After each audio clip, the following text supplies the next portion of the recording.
Hi, Alan Sides back again. And here's a question. I had a person ask me about, early digital technology and the quality of the first digital machines compared to later Pro Tools systems and what we ended up with. It's kind of interesting. Is that, I did some of the first digital recordings that were done, and there was a machine. This guy Tom Stockham had a company called Soundstream, and he designed this. The Soundstream was a pretty great sounding machine. It's a Honeywell digital transport, and it was basically 50K sampling, passive filters, and it was I think it was a 4-channel recorder, but you'd use 2 channels of the recorder.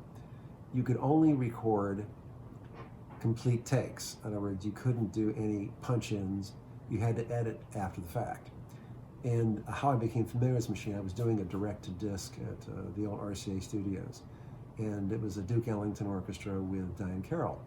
And in a direct-to-disc, you have to do 5 songs in a row, and if anyone screws up, the side is ruined. So it's a pretty difficult process. So once the cutting lathe drops and you finish the first cut, you have to pull the fader down, the master fader down, you make the changes, pull it back up. In the time you have between the cuts, next song starts. And so if anyone makes a mistake or anything is wrong with the mix, the whole side is ruined. So they're very difficult to do. So anyway, we've got 2 great A sides and 2 great B sides of this album. But Diane Carroll had first write it. She had to approve the takes, and there was a part of one song on the A side that wasn't right, and so there was something she didn't like on all 4 sides, one tune or part of a tune. So we couldn't use the direct disc; we had to throw them away. But we recorded it with Soundstream Digital, so we ended up mastering from the digital. And these machines, I was very impressed with them. I'm not saying that they sounded perfect. You're comparing input to the playback of these things. They sounded a little brighter, maybe a touch harsher than the input, but they were very punchy and they had fantastic bass. And I have to say that overall, they sounded quite good. And that was the first digital machine that I used. And then after that, I used that machine. I did a lot of audiophile records, Tom Scott records, where we did live to 2-track. And so we used that machine quite a bit. And the other thing about the Soundstream machine is it actually had they had a pretty great digital editing system where you go into their office and they had hard drives. And by that time, the hard drives looked like washing machines. The drives were this big. But you could transfer all the information into the computer, and then we were able to edit and crossfade and do all those things that we're comfortable doing now. And this was at a time when that wasn't even thinkable. Sony had a digital system that came out shortly after that uses 2 3/4-inch top-loading video machines.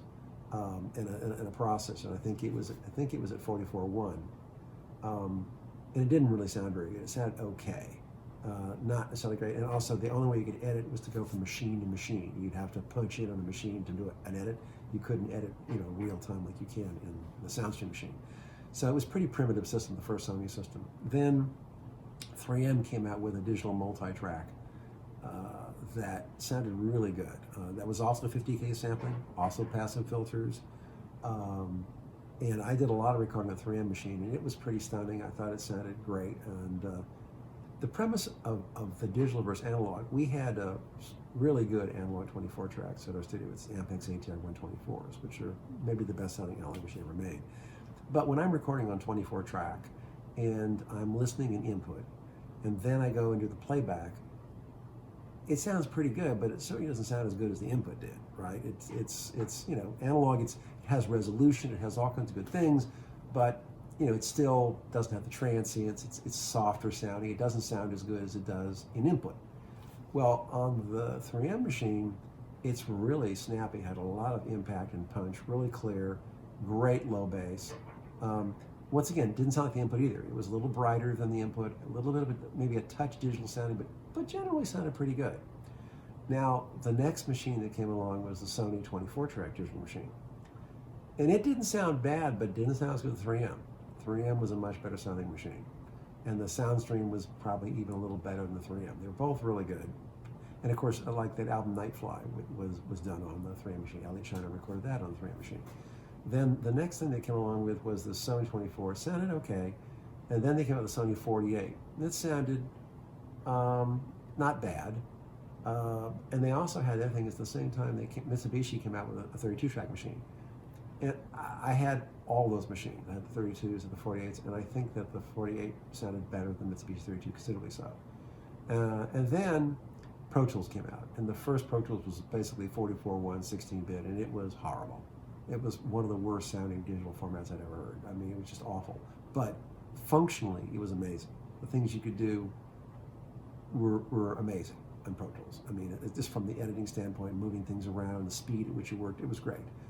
But we were all stuck in this rather bad sounding format for any number of years. And slowly but surely, they improved the converters, they improved the system, they improved the topology, and eventually it sounded a lot better, particularly when they got into the higher sampling rates and the newer converters, and it sounded something somewhat respectable.